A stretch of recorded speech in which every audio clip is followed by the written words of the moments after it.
Class का कोई special student नहीं था। कुछ कुछ दिन तो मैंने ऐसे बिताए कि मतलब जो पुराना बासी चावल रहता था उसमें मैं पानी डाल के अचार के साथ मिक्स करके खा लिया। और मतलब मेरे पापा 16-16, 17-17 घंटे मेहनत करते थे, मतलब टैक्सी चलाते था कि मतलब आज भी चलाते हैं। मतलब करंटली आज आईआईटी दिल्ली में भी हूँ, आज भी मेरे घर की कंडीशन उतनी सही नहीं है। तो आज मैं आईआईटी दिल्ली की हुडी पहन के आ सकता था मेरे पास, लेकिन मैं आज अपने पापा के जैकेट पहन के बैठा हूँ। तो एक पॉइंट के बाद तो बहुत बढ़िया।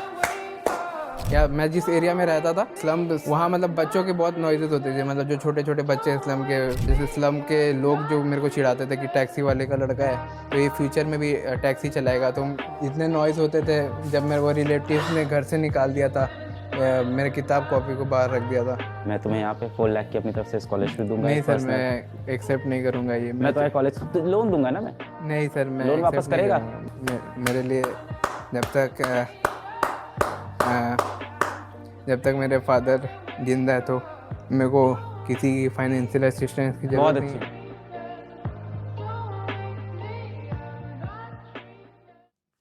है। जय हिंद। मेरा नाम है अलक पांडे और आज मेरे साथ हैं आईआईटी जेईई 2022 के एक बहुत ही बेहतरीन कहानी रोहित शॉ। ये इस समय आईआईटी दिल्ली में पढ़ाई कर रहे हैं, वहाँ से बीटेक कर रहे हैं। रोहित शॉ आते हैं कोलकाता के एक स्लम एरिया से जिसका नाम है निकाशी पाड़ा। रोहित की कहानी बहुत ही इंस्पायरिंग है, बहुत ही मोटिवेटिंग है, और खास करके उन लोगों के लिए जो जीवन में ये कहते हैं कि हमारे पास सुविधा का बहुत अभाव है। सुविधा के सारे अभाव को तोड़ते हुए, पार करते हुए, संघर्ष करते हुए रोहित ने आईआईटी का एग्जाम क्लियर किया। आज मेरे सामने बैठे हैं, आईआईटी दिल्ली से पढ़ाई कर रहे हैं, भारत के सबसे प्रीमियम इंस्टीट्यूट से। रोहित के पिताजी टैक्सी चलाते हैं और ये उनके पिताजी का संघर्ष है, उनकी दुआएं हैं कि आज बच्चा आईआईटी दिल्ली में बैठा हुआ है। कैसा लग रहा है रोहित? सर अभी तो आपके सामने बैठ के बहुत अच्छा लग रहा है। आपसे मिलने के लिए मैंने 6 साल वेट किया। बहुत पहले से ही आपको देखता था जब आपके 500 के सब्सक्राइबर वगैरह थे। तो उस पॉइंट में तो ये था कि मतलब आप आईसीएसई या सीबीएसई बच्चों को पढ़ाते थे, तो आपकी लेक्चर देख के मैं अपनी ट्यूशन फ़ी बचा लेता था कि मतलब घर परिवार में वो ना हो कि पैसा देना पड़ गया ज़्यादा। तो हमारा बैकग्राउंड मतलब हमारा एक छोटा सा रूम है जिसमें मैं, दीदी, मेरी मम्मी और मेरे पापा। मैंने अपनी स्कूलिंग अभिनव भारती हाई स्कूल से करी है, जो कि एक इंग्लिश मीडियम स्कूल है। ये मैं बात इसलिए बता रहा हूँ क्योंकि मेरे लिए एक इंग्लिश मीडियम स्कूल में पढ़नी ही बहुत बड़ी बात थी, और मेरी मम्मी का इसमें बहुत बड़ा हाथ था। जब एक घर में एक माँ कोई एडुकेटेड होती है, मेरी मम्मी ने बीए किया हुआ है, एक एडुकेटेड अगर मम्मी रहती है तो वो घर परिवार को पढ़ा देते हैं वो। तो मैंने और मेरी दीदी ने दोनों ही इंग्लिश मीडियम स्कूल से की, वरना हम किसी गवर्नमेंट स्कूल में भी पढ़ते हैं। और इंडिया में तो ये चलन है कि मतलब आप स्कूलिंग आपको प्राइवेट चाहिए और कॉलेज आपको गवर्नमेंट चाहिए, ये चलता रहता है इंडिया में। तो हमने वहाँ की। और अगर मैं उस स्कूल में कभी पढ़ता नहीं तो मेरे को ये आईआईटी जेईई का सपना नहीं आता, ना ही मैं कभी इस सपने के लिए फाइट बैक करता। मैंने जेईई मेन सेशन 1 में आपको बोला था कि 83 परसेंटाइल स्कोर की थी, जो कि मतलब समथिंग इक्विवेलेंट टू 1,80,000 रैंक बैठती। और इसका मतलब प्रमाण देने के लिए मैंने अपने यूट्यूब चैनल में भी सारा जो भी है सारा रिजल्ट पब्लिश कर रखा है, ताकि बच्चे को लगे ना कि मैं किसी हद तक झूठ बोल रहा हूँ। क्योंकि इंडिया में आपको लोग रिजल्ट देख के डिसाइड करते हैं कि कैसा है। फिर सेशन 2 में मैंने जनरल कैटेगरी का कट ऑफ क्लियर किया था, और एडवांस में भी जनरल कैटेगरी का कट ऑफ क्लियर करके आज IIT Delhi mathematics and computing department का मैं 2022 का रैंक ओपनर था। तथा मैंने आईआईटी जेईई के इतिहास में history of IIT JEE advance मैं सबसे बेस्ट अपनी कैटेगरी से रैंक लेके ओपन किया था मैथमेटिक्स एंड कंप्यूटिंग। और मैं 4 महीने पहले प्री बोर्ड में 20% मार्क्स अचीव किए थे मैथ्स में। तो मैं जिस सब्जेक्ट में फ़ेल हुआ था 4 महीने पहले, उसी सब्जेक्ट में मैंने रैंक ओपन की थी। रैंक ओपन मतलब सबसे बेस्ट रैंक होती है आपकी उस डिपार्टमेंट से उस ईयर में। और उस ईयर की ब्रांच नहीं, ओपनर बोलते हाँ हैं, ब्रांच ओपनर, हाँ, रैंक ओपनर बोलते हैं। ब्रांच ओपनर बोलते हैं। और हिस्ट्री में भी मतलब मैं सबसे कम रैंक पे खोली थी मैथ्स। मेरे कहानी के 2 मुख्य किरदार है, एक मेरी माताजी और एक मेरे पिताजी। मेरे पिताजी ने बचपन से संघर्ष किया है। वो क्लास 3 तक पढ़े हैं वो। और वो बचपन में जैसे 7 साल की उम्र से वो पैसे कमा रहे हैं ताकि वो अपने भाइयों को सपोर्ट कर सके पहले। फिर 7 साल? 7 साल की उम्र क्या से। करते थे? हाँ, 7 साल की उम्र में मेरे पापा रेलवे स्टेशन में खीरे बेचा करते थे नमक लगा के। उसके बाद उन्होंने अपने पिताजी के साथ, जो मेरे दादाजी है, उनके साथ एक पान दुकान खोली, पान की शॉप खोली। और फिर उससे भी नहीं बढ़ा, मतलब इनकम उतनी नहीं हुई तो बस कंडक्टर बने। बहुत कम उम्र में, 13-14 साल की उम्र में उन्होंने बहुत संघर्ष किया। बस कंडक्टर बन के उन्होंने देख देख के गाड़ी चलाना सीखा, मतलब उनके पास वो कोई फॉर्मल वो नहीं थी कि वो सीख सके। उन्होंने खुद का फिर एक टैक्सी खरीदा। और जब मेरी दीदी पैदा हुई थी तो मेरे घर में छत नहीं थी। जब तक मैं पैदा हुआ तब तक एक छोटा सा रूम था, एक छोटा सा ही रूम था, और वो रूम मेरे हॉस्टल के रूम के इक्विवेलेंट है। अ, वो सब याद करता हूँ तो बहुत इमोशनल रहता है। मतलब मेरे साथ तो ऐसा हो चुका है कि लाइफ में मैंने बहुत कुछ देखा है, मतलब बहुत जगह फेल भी हुआ, बहुत चीज़ पाने की कोशिश की, बहुत जगह फेल भी हुआ था मैं। और जैसे बचपन में मम्मी डांट दिया करती थी कि रोना बंद कर, जैसे कोई चीज़ में मैं रोता था तो रोना बंद कर वरना और मारूंगी। तो बड़े होते होते अगर आज मेरे को कोई 10 थप्पड़ भी मार दे तो आंखों से आंसू नहीं निकलते। इतना कुछ झेल चुका मैं अपने लाइफ टाइम में। और एक मतलब मिडिल क्लास फैमिली या मिडिल क्लास बच्चे का सपने बहुत बड़े रहते हैं, मतलब उनको अचीव बहुत कुछ करना रहता है, और उसके इक्विवेलेंट वो मेहनत नहीं करते। मतलब एक्चुअली जब 10th हुआ था, 10th में मेरे 89 परसेंटेज से समथिंग समथिंग, मैं क्लास में कभी फर्स्ट सेकंड थर्ड नहीं आया। और इसका ताना मम्मी आज तक देती है मेरे को। अब भले ही मैं आईआईटी दिल्ली में सिलेक्शन ले चुका कि मतलब तुम क्लास में कभी फर्स्ट सेकंड थर्ड नहीं आए। तो मैं बैक बेंचर टाइप का था, क्लास का कोई स्पेशल स्टूडेंट नहीं था। जो स्पेशल, जो फर्स्ट आता है उसको थोड़ा सा स्पेशल ट्रीटमेंट मिलता है, फेवर वगैरह मिलता है। मेरे क्लास के टीचर भी मेरे को देख के हंस दिया करते थे कि मतलब ये क्या ही जाएगा आईआईटी। मैं बोलता था तो वो मतलब ऐसे मुंह घुमा लेते थे कि मतलब बहुत बार टीचरों ने बोला कि मतलब कि तुमसे नहीं होगा, बाकी दूसरे बच्चों से हो जाएगा, तुमसे नहीं होगा। तो ऐसा ऐसा चलता गया। क्लास 10th में मैंने बोर्ड दिया था, उसके बाद कोविड आ गया।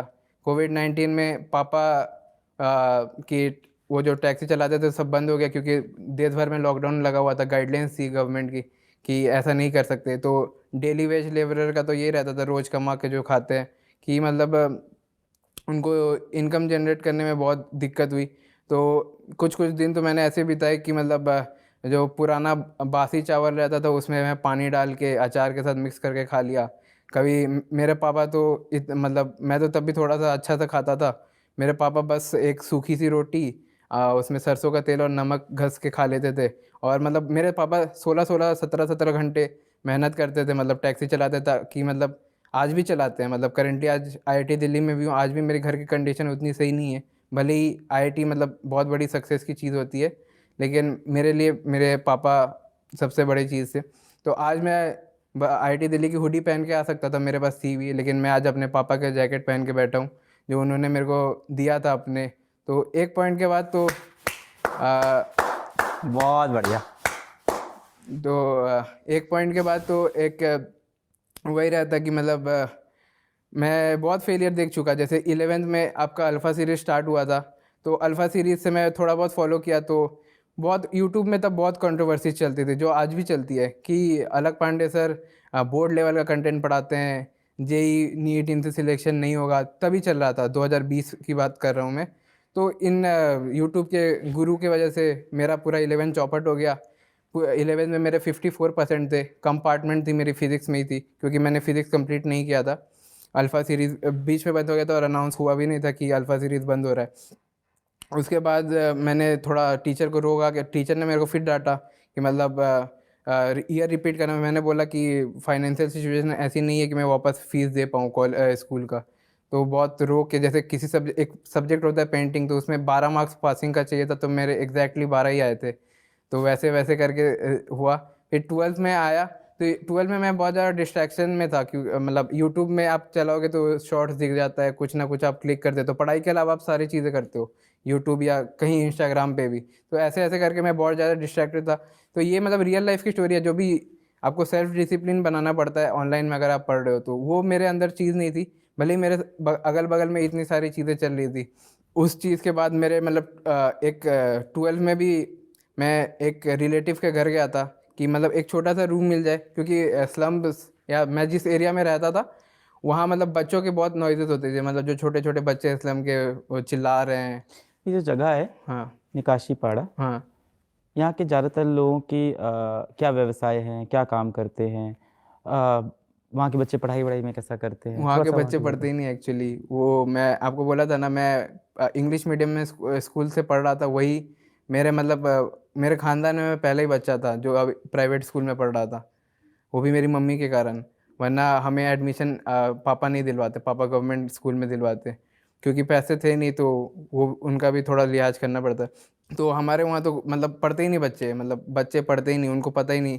आज तक उनको नहीं पता कि मैं आईआईटी दिल्ली में, मतलब जो आईआईटी दिल्ली की सबसे टॉप ब्रांच है उसमें पढ़ रहा हूँ। तो आज भी उनको नहीं पता, और ना ही मेरे किसी रिलेटिव को पता है कि मैं आज यहाँ पढ़ रहा हूँ। क्योंकि वो समझते नहीं आईआईटी दिल्ली या? हाँ, उनको मतलब पता नहीं होता कि आईआईटी चीज़ क्या है, कि मतलब हमारे वहाँ नॉलेज बहुत कम रहती है। कोलकाता में जिस ईयर में मैंने सिलेक्शन ली मुझे थी, लगता है उनकी लड़ाई मतलब 2 वक़्त की रोटी की है, तो आईआईटी उनके लिए मतलब आईआईटी मतलब बहुत उनके दूर लिए का नहीं। सपना है। हाँ, तो वो स्लम के बच्चे थे, तो मतलब वो मेरे को चिढ़ाते थे। जैसे स्लम के लोग जो मेरे को चिढ़ाते थे कि टैक्सी वाले का लड़का है, तो ये फ्यूचर में भी टैक्सी चलाएगा। तो मेरे मुँह पे भी बोल देते थे कि टैक्सी कब चलाएगा, ऐसे करके बोल देते। ऐसे-ऐसे कमेंट सुनना पड़ता था मेरे को। पापा के खुद के दोस्त यार बोलते थे कि लड़के को पढ़ा लिखा के क्या करेगा? इतने बड़े स्कूल में पढ़ा लिखा के क्या करेगा? पढ़ लिख के क्या डॉक्टर इंजीनियर बना देगा? तो ऐसे-ऐसे कमेंट सुनने को मिलते थे पापा को।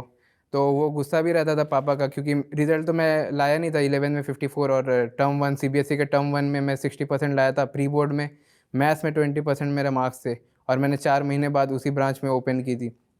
तो उसके बाद बहुत कुछ चला चीज़ें, यूट्यूब के डिस्ट्रैक्शंस हो गए या बहुत क्या कुछ। डिस्ट्रैक्शन था यूट्यूब पे? थोड़ा यूट्यूब समझाओ, तुम बार-बार बोल रहे हो। यूट्यूब में लाइक आप वो सब देखते हैं कि जैसे 70 में से 70 मार्क्स कैसे लाए, 15 दिन में आईआईटी क्लियर करे, 99 परसेंटाइल कैसे लाए। बहुत सारे मतलब फेक चीज़ बोलते हैं, तो उस उनमें ही भटक जाते हैं लोग। और जैसे बार-बार सब मोटिवेशन देखने लगते हैं, रेदर देन आपको पढ़ाई करना चाहिए, आप मोटिवेशन में चले जाते हो। क्योंकि आपसे वो हार्ड चीज़ होती नहीं, फिज़िक्स के क्वेश्चन नहीं होते, तो आप स्किप करके आप यूट्यूब पे आ जाओगे। और यूट्यूब का 1 घंटा कब 4-5 घंटा बन जाता है, वो आपको at the end of the day सोने के पहले आपको रियलाइज़ होता है। वो जो स्लम में मेरी आवाज़। आपकी पहले भी बात हो चुकी है क्या? नहीं सर। सर वीडियो इंटरव्यू में? नहीं, नहीं। सर मैं आपके विक्ट्री सेलिब्रेशन में आ नहीं पाया, क्योंकि पापा और वो घर का चीज़ें अरेंज कर रहे थे। मेरे को बहुत मन था, लेकिन मैं उस टाइम नहीं आ पाया। और मतलब मैं यूट्यूब के माध्यम से ये भी बताना चाहूँगा कि मैंने अपनी जो जेईई की तैयारी है, वो मतलब कंप्लीटली फ़िज़िक्स वाला के लक्ष्य बेस से ही की थी। ना ही मेरे पास किसी और कोचिंग इंस्टीट्यूट या किसी और भी मॉक टेस्ट वगैरह में मैं एनरोल्ड था। मतलब किसी और में मेरा आपको नाम या नंबर एनरोल्ड नहीं मिलेगा। मैंने बस अलग सर को फ़ॉलो किया था, और राजवंश सर वगैरह, पंकज सर बहुत अच्छा पढ़ाते थे, उनको फ़ॉलो किया था अपने बैच से। उसके बाद चीज़ें चलती गई। मेरे पापा मतलब मैं तो मतलब कोई सुपर हीरो को जानता नहीं, तो मेरे पापा ही मेरे लिए सब थे। तो उसके बाद सेशन 2 आया, मतलब जेईई मेन का सेशन 1 आया, मैंने बहुत गंदा परफ़ॉर्म किया, 83 परसेंटाइल। फिर वहाँ से फिर से डीमोटिवेट हो गया। एक होता है ना, मॉक एग्ज़ाम देने के बाद भी आप डीमोटिवेट होते हैं। मेरे ऑफ़िशियल पेपर में 83 परसेंटाइल है, तो मैं डीमोटिवेट सा हो गया। फिर मम्मी ने बोला कि तू एक बार कोशिश तो कर, ऐसे ही हार मान जाता है तू लाइफ़ में हमेशा। तो मैंने फिर थोड़ा एफ़र्ट किया, और मैं कट ऑफ क्लियर कर गया। उसके बाद में मैंने पढ़ना छोड़ दिया, क्योंकि मेरा ड्रीम कॉलेज तब तक था ट्रिपल आईटी इलाहाबाद, क्योंकि मतलब एडवांस के सपने क्या देखूँ मैं। मैं फ़ेल ही हो रहा था।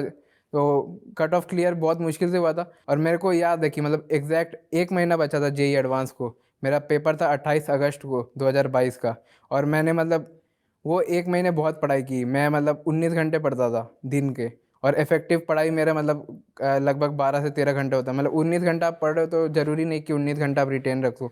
12-13 घंटा मैं रोज़ पढ़ता था, और जितने सारे पीवाईक्यूज़ हैं, जितने सारे डीपीपी सॉल्यूशन आपके ऐप में, मॉक टेस्ट सारा दिया मैंने सारा, ताकि मतलब एक क्वेश्चन बन सके, क्वेश्चन की हैबिचुअल हो सकूँ मैं। और फिर दिन दिन था 28 अगस्त 2022। मैंने अपने पापा को बोला कि आप मेरे साथ मत आओ, ये मेरी अकेले की लड़ाई है। मैं अपने एग्ज़ाम सेंटर अकेले गया था उस दिन। और सेशन 1 में मैंने देखा कि मतलब 2022 का आज तक के आईआईटी के हिस्ट्री में सबसे टफेस्ट पेपर था। 2023 का भी ईज़ी था उसके कंपैरेटिवली। तो पेपर 1 में मैं उस देख लिया कि मतलब ये इसमें एक श्योर शॉट क्वेश्चन करने हैं, मतलब ऐसा नहीं कि मतलब नेगेटिव मार्किंग में ज़्यादा कर सकता हूँ। इंटरेस्टिंग बात मैं आपको ये बताना चाहूँगा, मैं जब मतलब अपने लाइफ़ के बहुत लोएस्ट में था ना, तो मैं महादेव जी का, तो मतलब शिव जी का बहुत बड़ा भक्त था। तो मैं रोज़ मंदिर जाता था, लाइक रोज़। तो वहाँ से थोड़ी-सी एक मंदिर जाके वो मंत्र-वंत्र सुनने से थोड़ी-सी एक पॉज़िटिव एनर्जी आती है, और मेरे लाइफ़ में सारा बुरा ही हुआ है। मैं लाइफ़ में हर जगह फ़ेल ही हुआ हूँ। आज भी कॉलेज में फ़ेल होता हूँ, लेकिन मेरे को पता है कि मैं अपने आप को कहीं से भी खड़ा कर सकता हूँ अगर मैं कुछ भी फेल हो गया। मेरी आप कंडीशन देख सकते हो, मेरे पास रिसोर्स नहीं थे। मैं एक टाइम को शर्माता था अपने पापा को बोलने को कि मॉक टेस्ट का पैसा देना पड़ेगा या मॉड्यूल का पैसा मेरे को चाहिए। तो मतलब एक अंदर से आता था कि मतलब उनको तो इतना आईटी का पता नहीं था। तो पहले बैच खरीदा फिर मॉड्यूल खरीदा। हाँ, पहले बैच खरीदा फिर मॉड्यूल खरीदा। फिर मैंने सारे क्वेश्चन लगा लिए थे लास्ट तक, मेरे सारे चैप्टर मतलब 1 महीने में मैंने मतलब 2 साल जितनी प्रिपरेशन की होगी। 19 घंटे मतलब मैं 1 डेढ़ घंटे सोता था और 1 डेढ़ घंटे मतलब लाइफ मतलब जो नॉर्मल दिनचर्या का काम था उनमें चला जाता था। मैं सोता ही नहीं था। कभी नींद आ गई बाई चांस तो आ गई, सपने में मेरे को आईआईटी के क्वेश्चंस आते थे उस फेज ऑफ लाइफ में।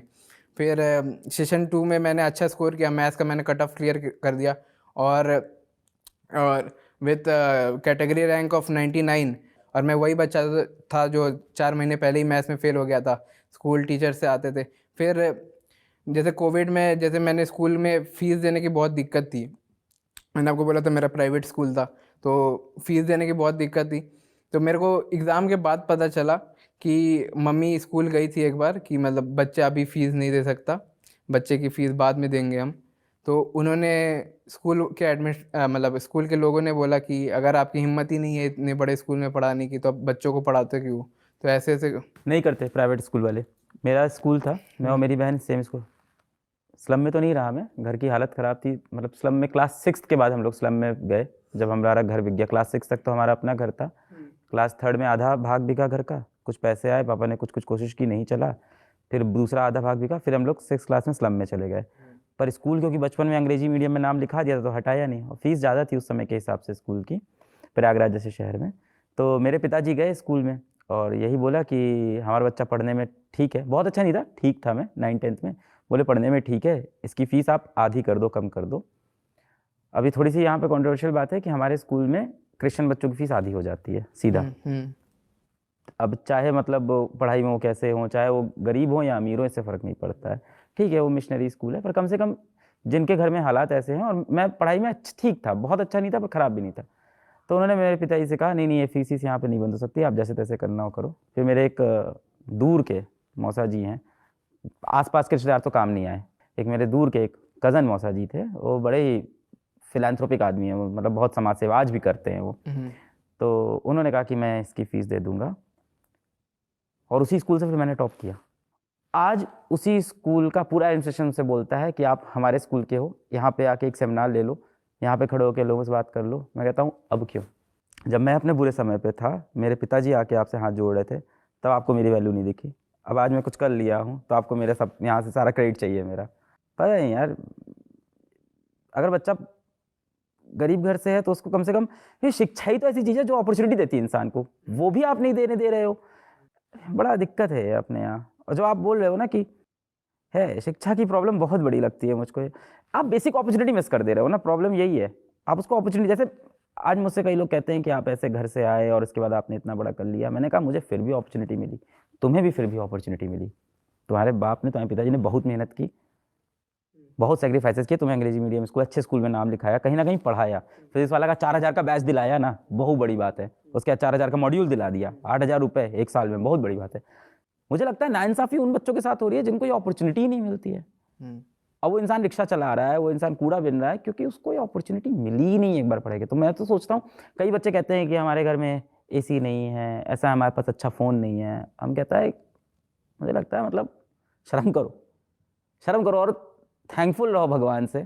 थोड़ा सा खुशनसीब फील करो, किस्मत वाले फील करो। तुम ऐसे घर में हो, तुम्हारे हाथ में मोबाइल है, तुम्हारे घर में पंखा है, लाइट है। तुम बताओ तुम्हारे घर में छत नहीं था, छत बाद में बना है।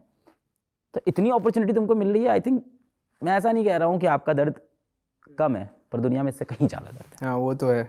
अगर मैं इतना फेल होके लास्ट में जेई एडवांस फर्स्ट अटेम्प्ट में क्रैक कर सकता हूँ, तो इंडिया में तो बहुत बच्चों के पास रिसोर्स नहीं होंगे। कम से कम अगर आपके हाथ में फ़ोन है तो आप तब भी कर सकते हो। और आप भटकना मत यूट्यूब पे बहुत सारे डिस्ट्रैक्शन आएंगे, बहुत लोग भटकाएंगे कि ये बोर्ड लेवल कंटेंट है, ये मत कीजिए, वो मत कीजिए। आपको पता है आपको क्या करना है, आप अपने टीचर से भरोसा कीजिए। और मतलब ऐसा नहीं कि बच्चों के कमेंट्स आते हैं कि मतलब क्या ना स्कोर 200+ इन जेई क्लास में। आप कीजिए तो सही। आप एक टॉपर और एक एवरेज बच्चे में ज़्यादा डिफरेंस नहीं होता, ज़्यादा आईक्यू या दिमाग का डिफरेंस नहीं होता। टॉपर वो मेहनत करता है, टॉपर ये सब क्वेश्चन नहीं पूछता, होगा होगा नहीं होगा नहीं होगा। आपको लाइफ में आगे कुछ करना है। मैं चाहता हूँ कि मैं सक्सेसफुल बनूँ, और जो कि मैं बनूंगा एक दिन, मेरे स्टोरी का पार्ट 2 भी आएगा कभी। तो मैं चाहता हूँ कि मेरे पापा मेरे साइड में खड़े हो और मेरी मम्मी भी साइड में खड़ी हो।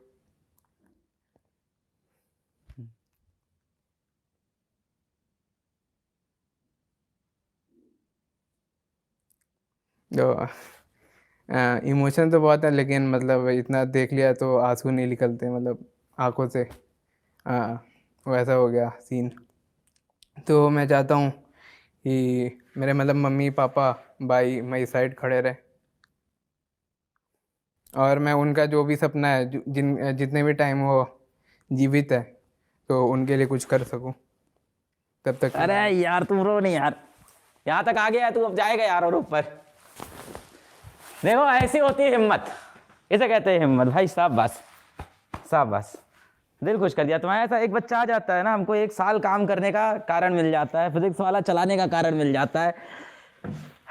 सर मैं तो मतलब इतने नॉइज होते थे, जब मेरे वो रिलेटिव्स ने घर से निकाल दिया था, मेरे किताब कॉपी को बाहर रख दिया था।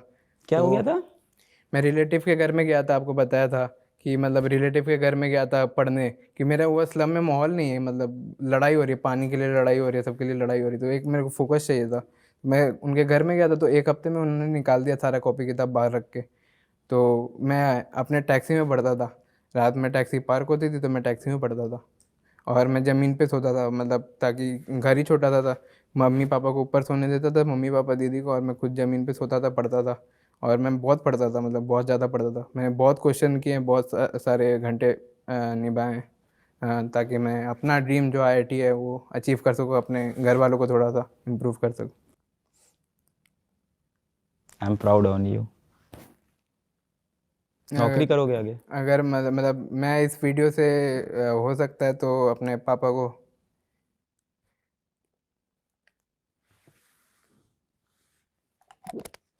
मैं इस वीडियो से अपने पापा को मैसेज देना चाहूँगा, मतलब घर के बेटों के लिए तो आईआईटी से टफ ये रहता है कि अपने पापा को कन्फेस करे कि वो उनसे प्यार करते हैं, तो मैं यही कन्फेस करूँगा। मैं ख़त्म करना चाहूँगा इंटरव्यू।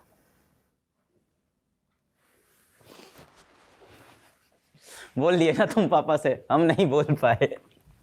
पिताजी हम भी आपसे प्रेम बहुत करते हैं। बोल नहीं पाते यार पिताजी से। पिताजी तक ये वीडियो मेरा पहुंचेगा भी ना, ही पहुंचे तो अच्छा है।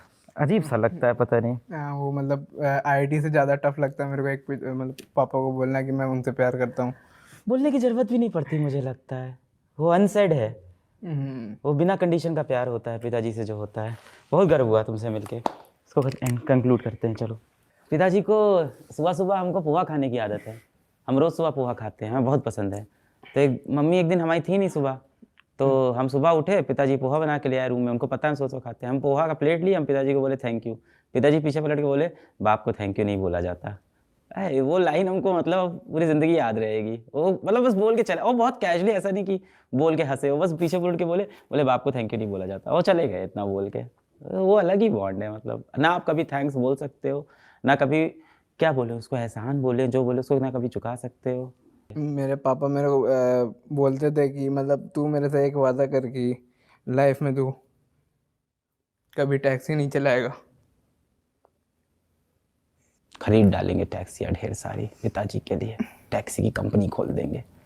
मतलब बोलते थे कि कभी टैक्सी मत चलाना, यहाँ मतलब 10-10 रुपए के लिए लोगों से गाली सुननी पड़ती है। तो जो भी देख रहे होंगे वीडियो, तो कभी आपको कोई कैब ड्राइवर या ऑटो रिक्शा या टैक्सी वगैरह का ड्राइवर मिले तो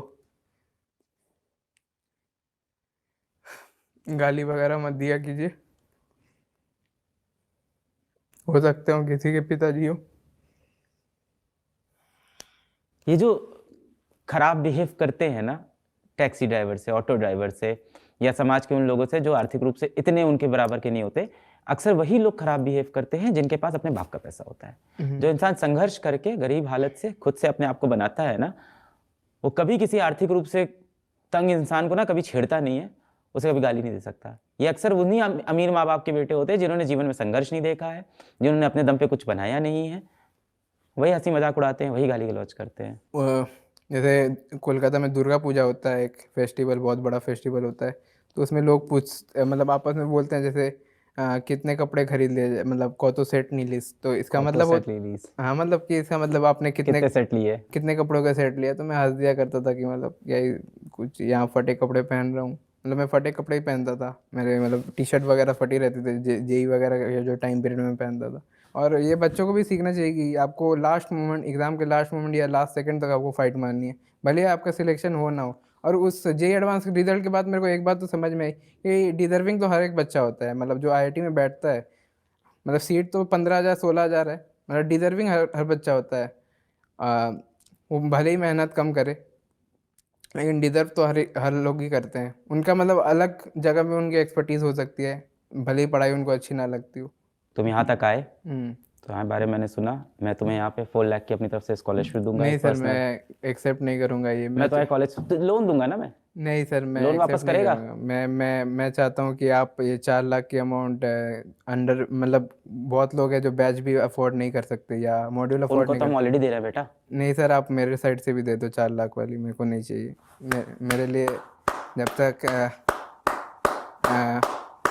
जब तक मेरे फादर जिंदा है तो मेरे को किसी की फाइनेंशियल असिस्टेंस की बहुत ज़रूरत नहीं अच्छी है। बात है।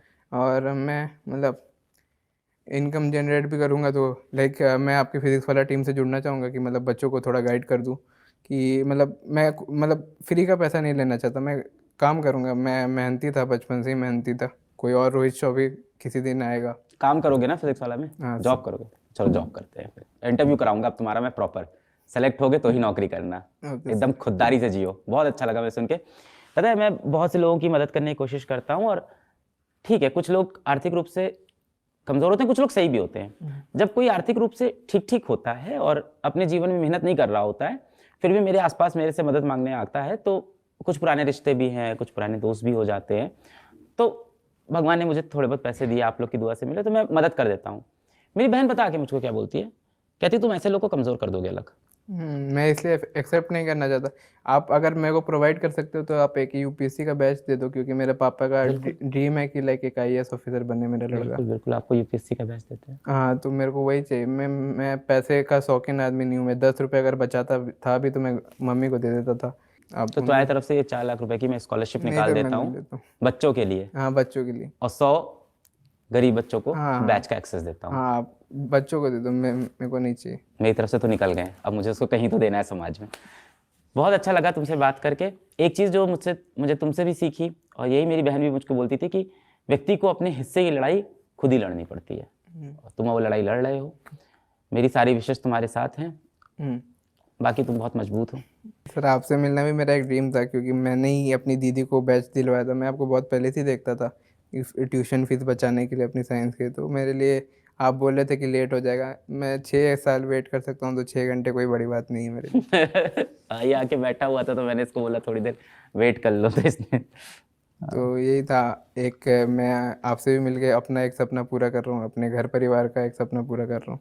तो ये थी रोहित शॉ की कहानी, थी नहीं है, और आगे भी रहेगी, और बहुत बेहतरीन इसका पार्ट 2 भी आएगा, रोहित ने कहा है। और पार्ट 2 के अंदर मुझे उम्मीद है कि एक कपड़ों की सुपरमार्केट, एक टैक्सी की बड़ी कंपनी, ये सारी चीज़ें आपके पास होगी। देखो, गरीब घर के बच्चों के पास कुछ होना हो, सपने हमेशा हैसियत से ऊपर देखने चाहिए, और मैंने भी हमेशा देखे हैं, देखोगे तो सच होंगे। पढ़ाई करते रहो बच्चों, हम लोग के पास पढ़ाई सबसे बड़ा हथियार है, जिससे हम बड़ी सी बड़ी जंग जीत सकते हैं। और पढ़ाई नहीं कर रहे हो तो कुछ मेहनत करते रहो, कहीं लगे रहो, कहीं किसी कंस्ट्रक्टिव चीज़ में, प्रोडक्टिव चीज़ में खुद को डुबाए रहो। हालात बदलेंगे, समय लगेगा, वक्त बदलेगा, वक्त चमकेगा। मेरी सारी दुआएं, सारी विशेष आप सभी के साथ हमेशा रहे, जीवन में कुछ अच्छा करते रहें। All the very best. जय हिंद।